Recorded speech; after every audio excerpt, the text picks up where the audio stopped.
السلام عليكم ورحمة الله وبركاته وولالكينا عبد الله أرزونا وحنا halkan nigu soo gudbin doona dhacdo la yaab leh oo lagu arkay koobka hadda soconaya ee Euro 20ga. dhacdadan sidan ayay u dhacday laba laacib oo ka dheela laba horyaal Premier League Serie A.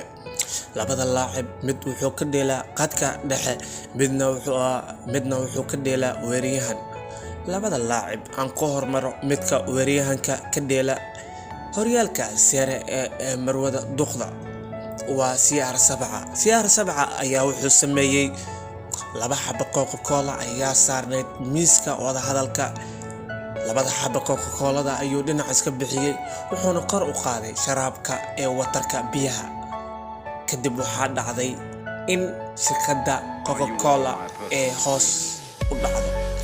shirkadda Coca-Cola waxay meenis weyn ku gashay 4 bilyan ayaa ka dhacday. laacibka kale aan soo qaatay oo u dheela kooxda Manchester United Paul Pogba ayaa wuxuu sameeyay dhala saarneed miiska oo qamaraheed ayuu iska leexiyay hoos ayuu dhigay shirkadda kamarada waxay ku dhufatay sarakac ayay sameysay waxaana u kordhay 1.1 bilyan. sheekadan waxay ku socotaa muslimiinta tacadiga loo geysanayo muslimiinta. fadlan sheekada waxaa ka fahantay waxaa ku soo qortaa meesha ra'yiga laga baxsado ee commentiga.